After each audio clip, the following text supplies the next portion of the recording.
Oke guys, kali ini Jema akan membahas standar kecantikan. Yuk simak. Kalian tahu nggak sih apa itu standar kecantikan? Nah, standar kecantikan itu merupakan gambaran atau ukuran yang dianggap menarik, pantas atau ideal di dalam suatu masyarakat. Biasanya dipengaruhi oleh media, budaya populer, ataupun budaya asing. Nah, kira-kira bagaimana sih pengaruh media terhadap persepsi individu tentang standar kecantikan ini? Individu yang terpengaruh media cenderung merasa mereka membandingkan diri mereka dengan apa standar kecantikan yang ditampilkan oleh media. Nah, hal tersebut tentu saja menimbulkan ketidakpuasan terhadap diri mereka jika mereka merasa tidak sesuai dengan apa yang ditampilkan oleh media.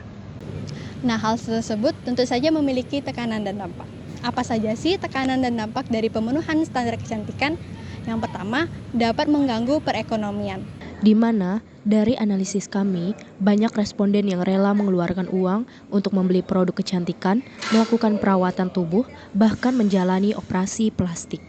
Yang kedua, memunculkan rasa tidak percaya diri atau minder. Dari hasil analisis kami, banyak sekali responden kami yang menyampaikan bahwa ia merasa hilang percaya diri atau tidak cukup baik karena tubuhnya tidak sesuai dengan standar kecantikan yang tidak realistis ini. Nah, yang ketiga, dapat mengganggu kesehatan fisik dan mental.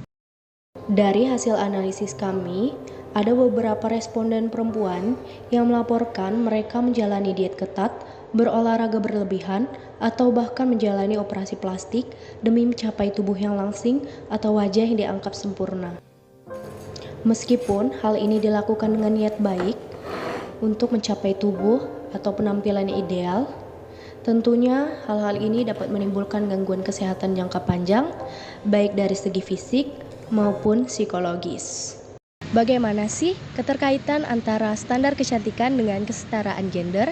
Nah, kita tahu bahwa seringkali standar kecantikan hanya memfokuskan pada perempuan saja dan menuntut mereka untuk memenuhi ekspektasi-ekspektasi yang sangat ketat, sehingga memperkuat sistem patriarki yang ada.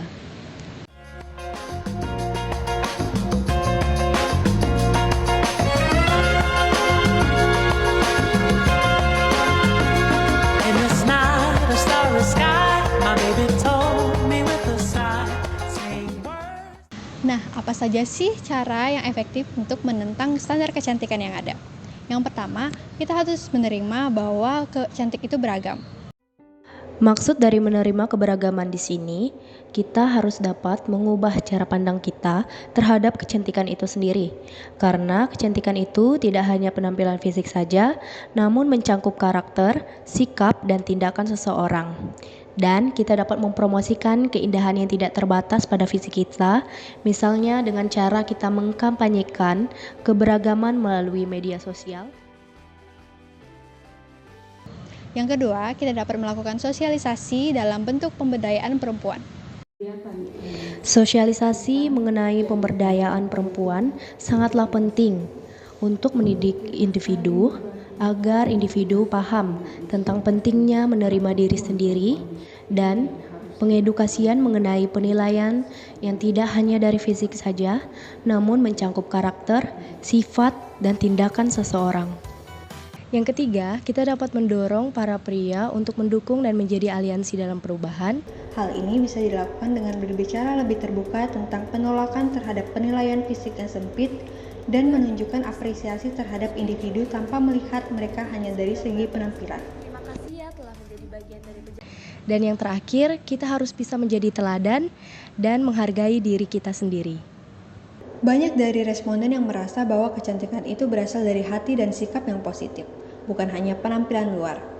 Membangun rasa percaya diri yang kuat dalam diri sendiri dan menghargai tubuh apa adanya adalah langkah penting untuk menentang standar kecantikan yang sempit.